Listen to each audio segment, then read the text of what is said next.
The first decision you have to make is where you're going to place your town center, and down here on the right hand side you get a number of different suggested locations, including a couple that are recommended. What's really important is that you're near all of the early game resources that you're going to need, and if you press the tab key and you select this one right here, the resources filter, you can choose which resources you want to see. So for example, this filter here will show you where the trees are, although these are kind of obvious and you can see them. The ones you should pay attention to are where there's going to be stone and also sand and clay. These three resources are going to be very important in the early game. Now you can see that if we were to settle here, we might struggle because if we place our town center down, this is the circle. So this gives you a rough idea of the size of which you can build buildings to collect resources. It's also an idea to be somewhere near water, as there are certain buildings later on that can only be built on the waterfront. With all of that considered, I like this area here because it has all the resources nearby, plus it has the waterfront for later on. Now, this sort of area that you see right here is not going to be the be all and end all. This will expand over time. And on top of that, you can build buildings which will actually expand, even with the early game, the amount of area you're able to build in. And I'll show you how to do that in just a sec. And incidentally, you can also rotate the building using Z and X. And if you hold down Control and then do Z and X, you can rotate it more precisely if you wish to do that. So the first buildings you're going to need to build are going to be production buildings. And it's always good to start with a cutting camp because this will provide wood, which is very useful, but also it will clear the area of trees so you can then build on it later because you can't actually build in the forested areas. And you see, as I move this around the map, it actually shows me how many resources I can get by building the building here. So obviously you want to place this in a location where it is going to give you the maximum number of resources. On top of that, it's a good idea to place the production buildings further away from your town center because they have a negative attraction. Attraction is something we'll talk about later on, but essentially citizens don't want to live too near to these buildings. With all of that considered, over here I can get about 5100, so I'll place that down and build it there. Now, roads in this game are built automatically. You don't have to worry about that. It is an organic growth game. So what that means is that when you build buildings, the roads actually are built themselves by the game. You don't have to worry about it yourself. Now, what I like to do is have the game pause while I'm placing down my town center and production buildings just to get us off to a good start, so that as soon as we start to play the game, we're being as efficient as possible.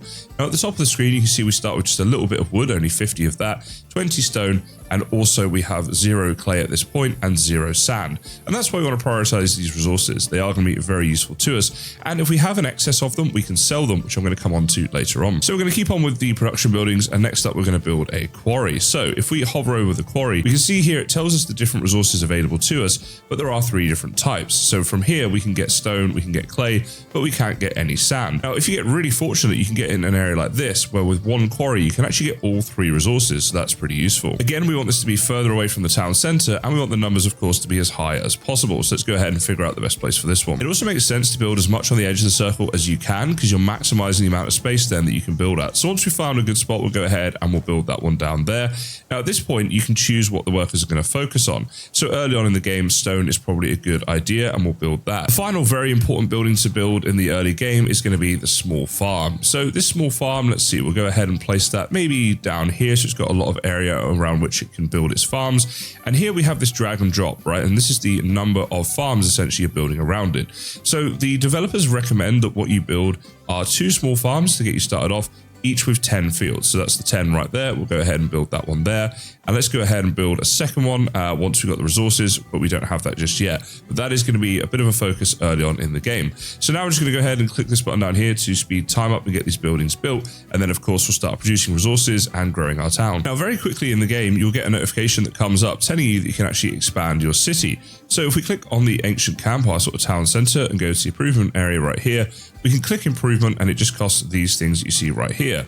So let's go ahead and accept that. And what it's going to do is expand our town area as well. So very quickly that starting circle gets a fair bit bigger. And here we can see it in action right there. So we now have access to cultural buildings. That's something we've got.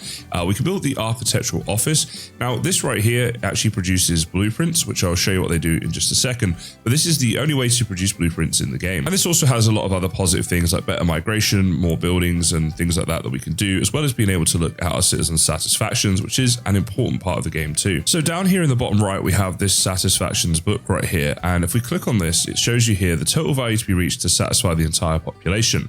So this one right here, which is currently we're on the health section, we are on 135 out of 146, so we're pretty close. If we go through to the different ones, you can see at the start, they all start at the same thing, which is 135 out of 146. However, as you progress through the game, Different ones will increase and decrease depending on how you decide to progress. Now, why this is important is because later on you'll build certain buildings which will allow you to choose certain satisfactions to focus on. So before you build those buildings, you can check which satisfactions you're low on and then focus on them to improve your town. Down here in the bottom left, we have the building tree. And if we click on this, this is essentially our research area where we can choose different buildings. And over here, we can buy blueprints. And sometimes, like this surveyor's cabin, they can be bought for 0 blueprint costs. So obviously we're going to go ahead and buy all of the free ones that we need.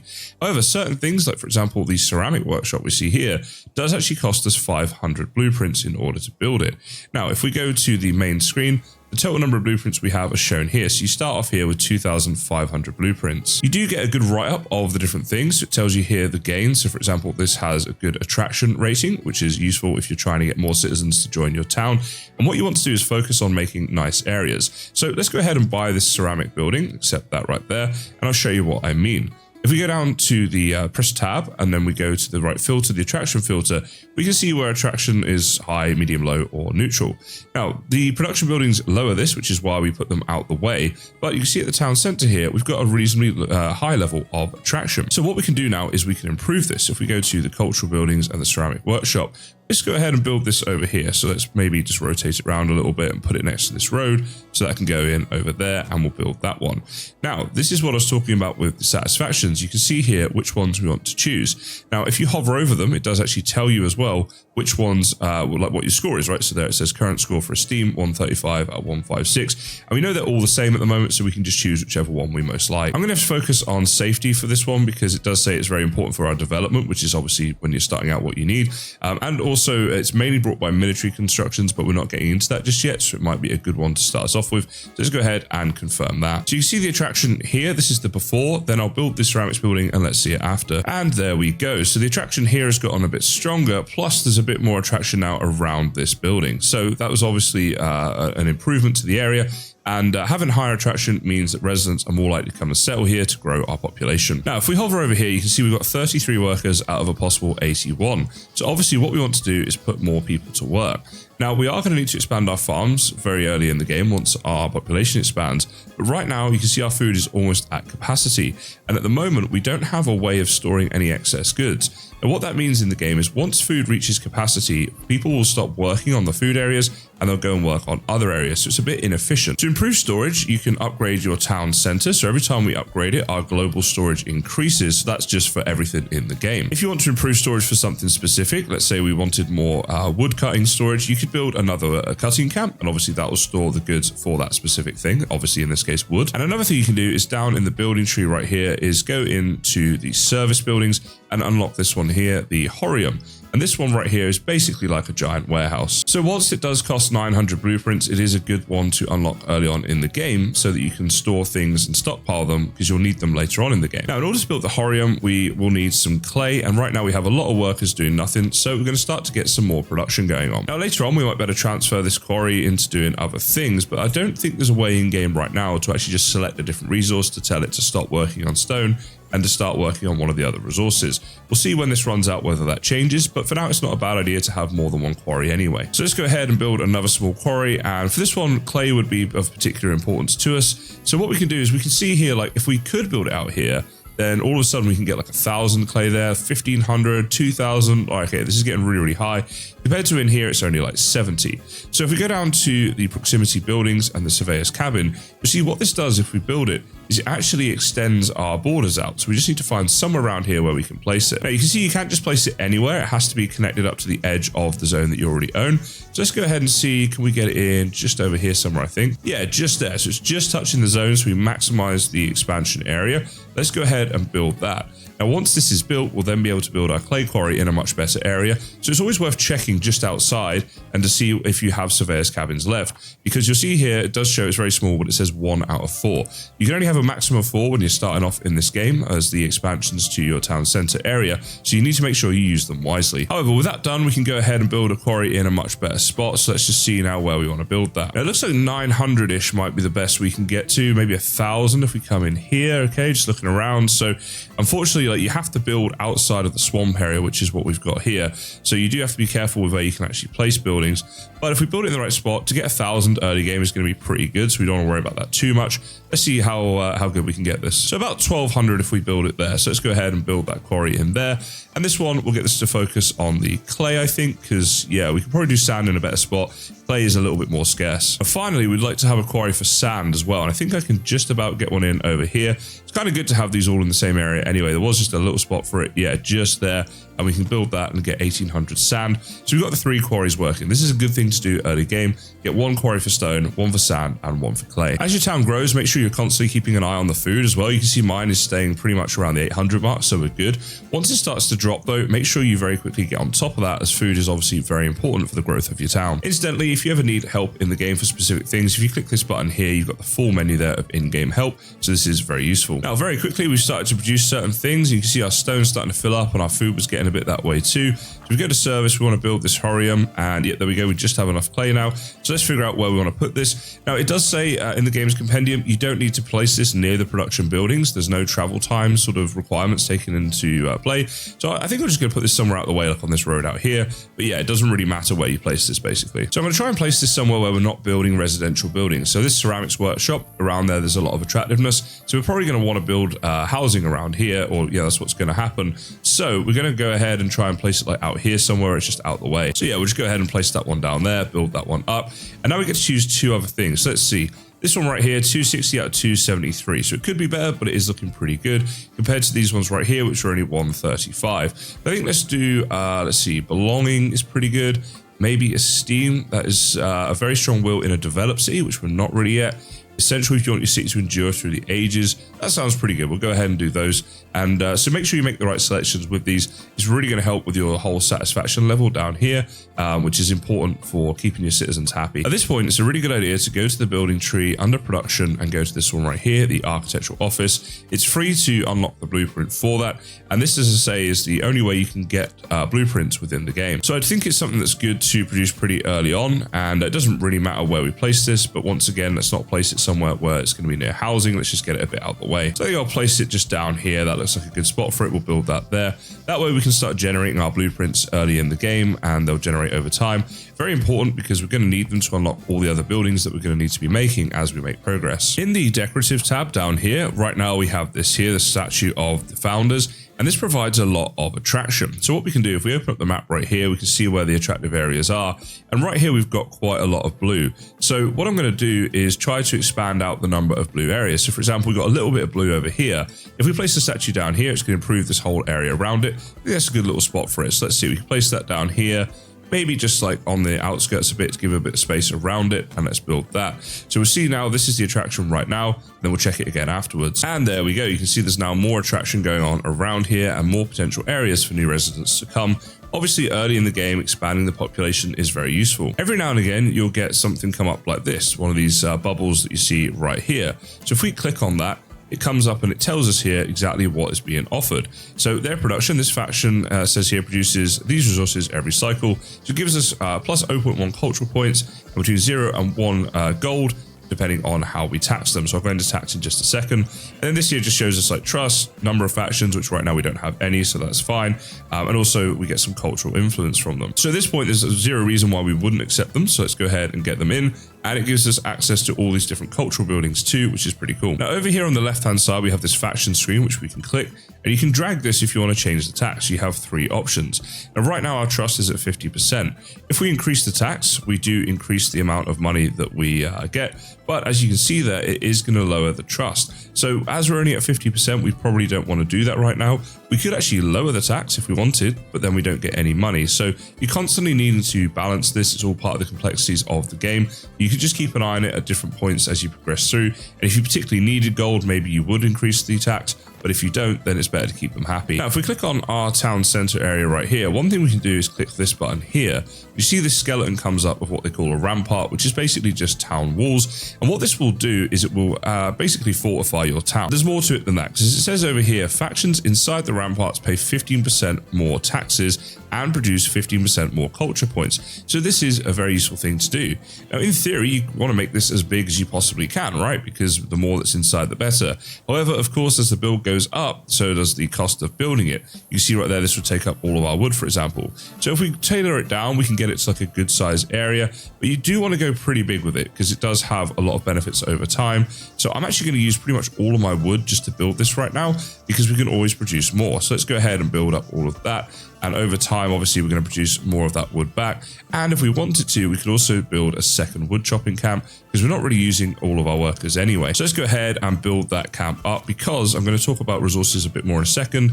Let's see, that's like 5,100. That's pretty good. We'll place that down there. But essentially, there are other ways to get rid of the resources if you end up with an excess. And it's much better to be in an excess than a deficit, of course. So under the blueprint section, if we go to the service area, this right here, the mycelium, I guess is how we say that. But this right here is basically a trading post, right? So it's 900 to buy. It's quite expensive to buy.